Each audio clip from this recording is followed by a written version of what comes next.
आम्ही तुमचं 10 वर्षाचं योगदान मानू ना आम्ही, ओके. पण चळवळ स्वतःच्या स्वार्थासाठी वापरू नका. शिरोळ आमचा हातकणंगले आहे, बरं. कोल्हापूर लोकसभा आहे, सांगली लोकसभा आहे जी मागच्या वेळी आम्ही लढवली होती, बरोबर. 3 जागा आहे, माढा आहे आणि बुलढाणा आहे. अच्छा, या 5 जागा तरी. परभणी आहे. परभणी. तुम्ही असा सदाभाऊ, देवेंद्र, रविकांत तुपकर सगळे दाढीवाले आहेत, नक्की काय आहे? नाही असं काही नसतं. बरं.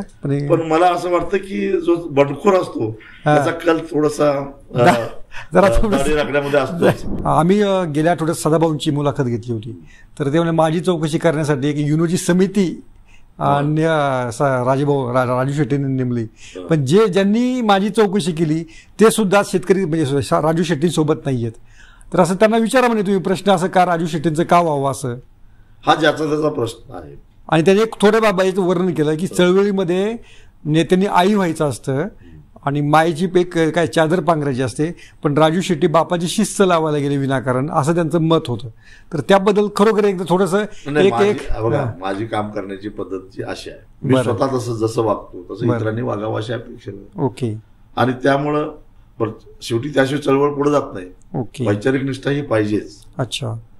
परंतु माझा असा आग्रह नाही की आयुष्यभर तुम्ही काम केलं पाहिजे. बरं. ठीक आहे, एखाद्यानं ठरवलं की मी 10 वर्ष चळवळीत काम केलं, बरं, तुम्ही 10 वर्ष थांबा, तुमच्या क्षेत्रात निघून जा, आम्ही तुमचं 10 वर्षाचं योगदान मानू ना आम्ही, ओके. पण चळवळ स्वतःच्या स्वार्थासाठी वापरू नका. ओके. आणि स्वतःच्या स्वार्थासाठी चळवळीशी प्रतारणा करू नका, एवढंच आमचं म्हणणं. एवढंच तुमचं म्हणणं आहे. ओके. आता पुढचा म्हणजे आता तुमचं जे उद्दिष्ट असेल, आता फक्त हातकणंगले असणार की काही इतर राज्यातल्या इतर ठिकाणी तुम्ही काही जागा 6 जागा आम्ही निश्चित केलेल्या आहेत. कोणत्या आहेत त्या जागा? बरं. शिरोळ आमचं हातकणंगले आहे, बरं. कोल्हापूर लोकसभा आहे, सांगली लोकसभा आहे जी मागच्या वेळी आम्ही लढवली होती, बरोबर. 3 जागा आहेत, माढा आहे आणि बुलढाणा आहे. अच्छा, या 5 जागा तरी. परभणी आहे. परभणी. अशा 6 जागांवर तुम्ही लक्ष कॉन्सन्ट्रेट करा. महादेव जानकर आणि तुमची जी आता सांगलीमध्ये जी बाजार समिती निमित्तानं युती झालेली आहे, ते पण भाजपपासून सध्या नाराज आहेत. तर तुम्ही दोघे भविष्यात पुढे काही एकत्र येऊन काम करण्याची तुमची काही इच्छा आहे? चळवळीतले आम्ही लोक आहोत, मित्र आहोत एकमेकाचे. बरं. आमच्या कार्यकर्त्यांची सुद्धा तशी मैत्री आहेच. बरं.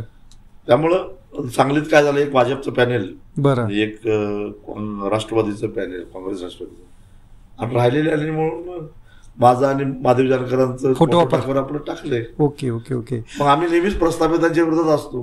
त्यामुळे शेतकरी सगळे जेव्हा तरुण कार्यकर्ते येतात तेव्हा काय त्यांनी दाढी राखणं कंपल्सरी असायचं का तेव्हा तुमच्या काळामध्ये? तुम्ही असा सदाभाऊ, देवेंद्र, रविकांत तुपकर सगळे दाढीवाले आहेत, नक्की काय आहे? नाही असं काही नसतं. बरं.